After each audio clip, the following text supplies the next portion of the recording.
We've got a poorly cavy, as you can see. Oh, he's the second half of a twin. He wasn't kind of drinking yesterday too well, so I got him up and put him to the cow, and he drank, thinking, perfect, he'd maybe just slowed down a bit. And then this morning, Dad found him under the feeder. No notion to soak either. So I've just tubed that calf, filled its belly with colostrum. You can see he's just scrawny. He's been lying in gutters as well, so get him on here on some fresh bedding, filled him up with milk. Oh, I hope you're all right, pal. Calf number 94 in the boiler room now, on death's door, to be honest. Oh, poor beast, poor beast. Oh man, I've not got much hope. I've bottled him, I've given him a jag. He has also got some rehydration fluids in him. Don't really know what else I can do here. He's just completely hanging on. Really hoping he makes a turnaround, but I don't see it, unfortunately. So annoying because he was full of beans last week. Damn. BBC Radio 2 today.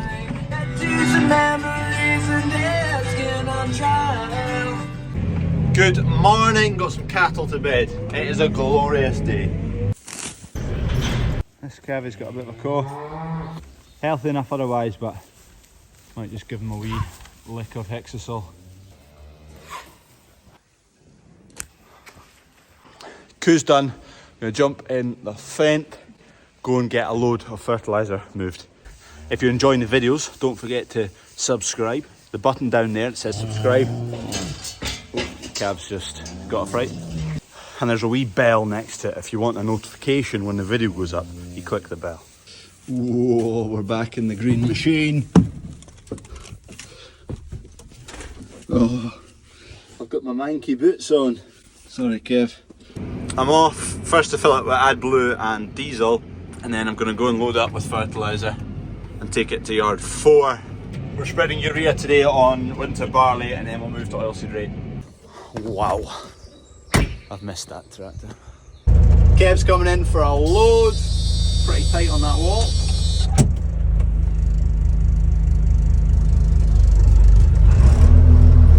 The trailer's just parked behind Kev, so I'll get that loaded after. Whoops, there goes a whole bay of the new cattle shed. This forklift for 4 bags, it's not the nicest thing. Come on, bounces about, getting them up a bit higher. Centre of gravity comes closer to you. One cracking load of expensive fertiliser. Get it strapped down, good to go. It is still throwing up a coolant warning. When it got its service, they changed the sensor, didn't do anything, so they're going to come out and need to reset the service. It's been serviced. Yeah, coolant sensor will pop up soon. The coolant level is fine, but it says it's low. Healthy load.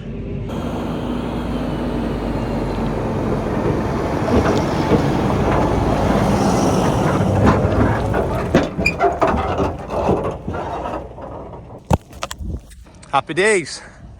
Fert's going in here.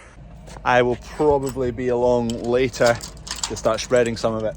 Kev's going to jump in the drill and get sowing some oats.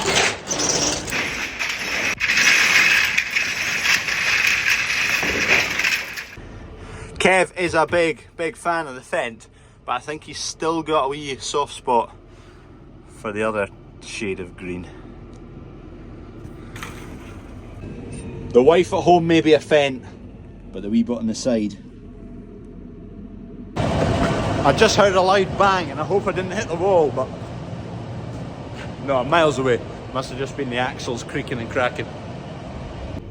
I'm not a fan of this hydraulic depressurising of the brakes. A wee bit annoying.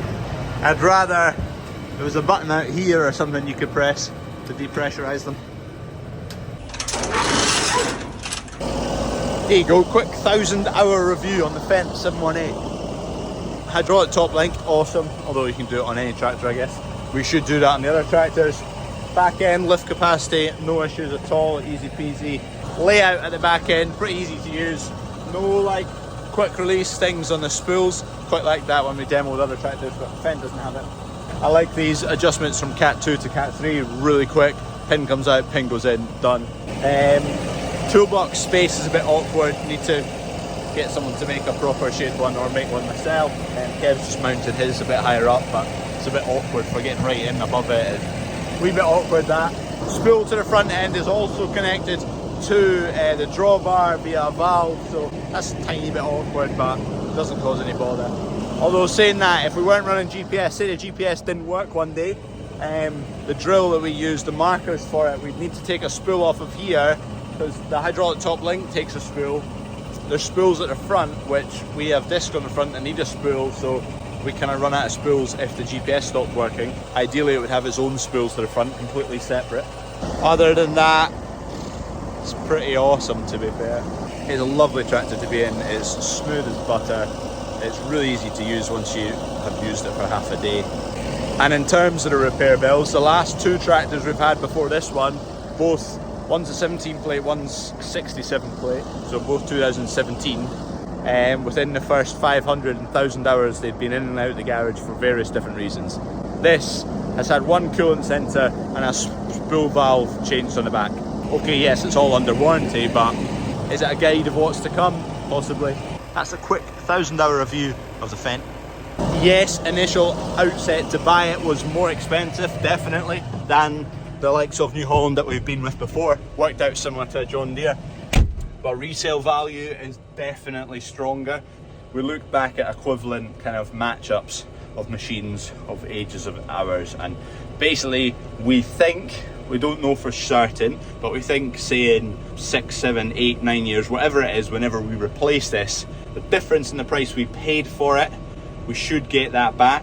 So if you look at it on a 10-year plan, it should in theory work out the same cost to run it. Your outlay is more, and fingers crossed there's less repair bills, so in theory it could work out better off. But then also you get to your end of 10 years and you get your resale value back, you then just go and buy another one. So that initial outlay, you probably actually never get that back. Anyway, that's my review on the Fendt after 1,000 hours of owning it. We'll do another at 2,000. Right, back at yard 2, I'm going to relinquish this lovely green machine for a lovely blue machine. Got the Doug. Kev's just getting the drill yoked up, getting that set up ready to go. I'm heading along the way to yard 3 to do a bit of spreading, then yard 4. Everything's going smoothly at the moment. Touch wood, Doug. Come on, Doug. This is a field of winter wheat. This is just a wee small block, so what we did, didn't bother ploughing it, just give it the discs and then went straight in with the one pass, which as you can see, hasn't worked tremendously. Bit of a, see what happens, bit of a small block. Wouldn't do it again. Would maybe consider it again, but cut the stubble a lot lower. There's quite a chunk of stubble in here, and it didn't do well on the power harrow on the front of the drill. Spreader's working away there. We're going on at 110 kilos per hectare at the moment. Just look at that, the sheep are on the right side of the fence for once. In places it looks great, in places like this it looks grim. Nah, that's the nature of experiments. We've proved the concept doesn't work. There's no forklift at yard 4, so Dad's shifting it to yard 4 so I can get loaded from there, where I took that fert earlier.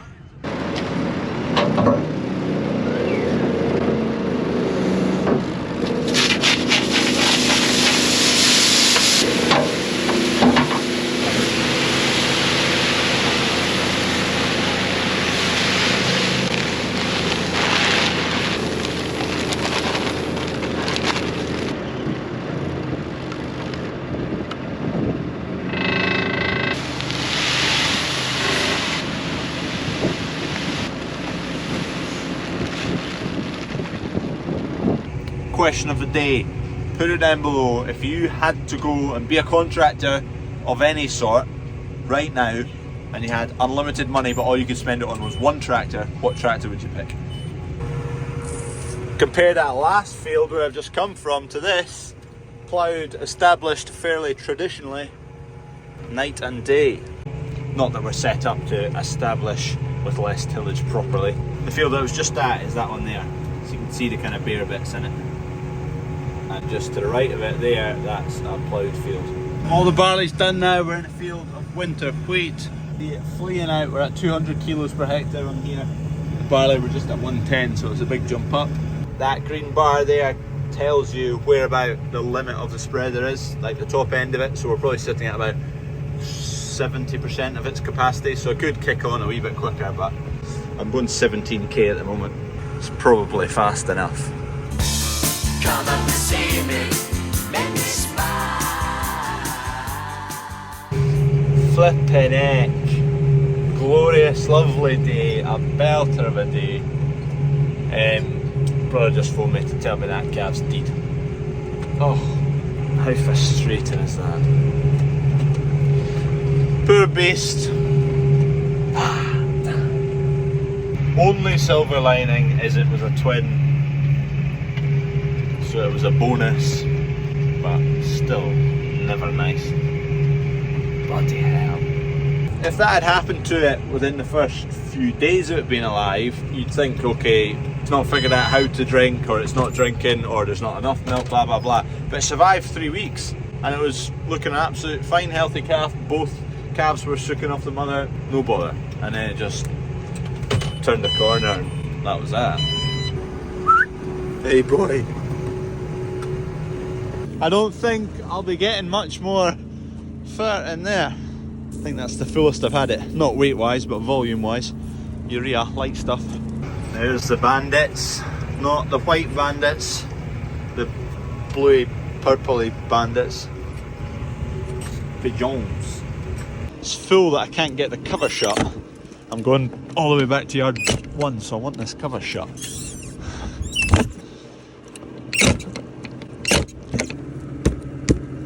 Doesn't help that that's bent.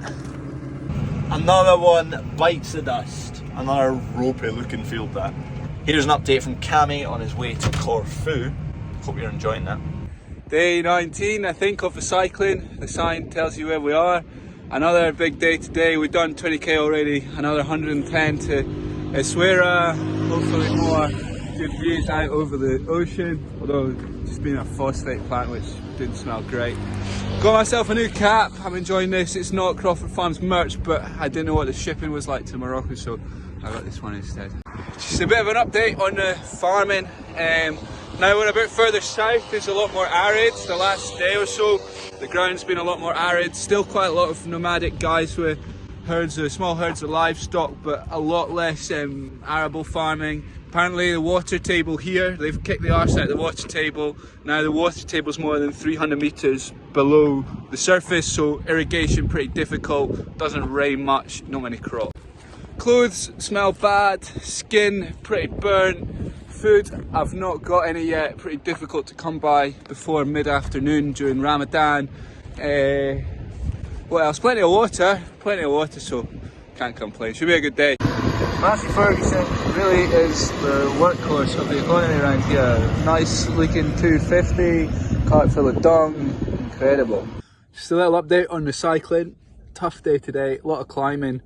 Down pretty far south in Morocco, going from Eswera to Imswan, 100 kilometres, 1200 metres climbing. Should have been a good day. Yeah, kind of funny, just sitting in a ditch or a bush at the side of the road eating my biscuits.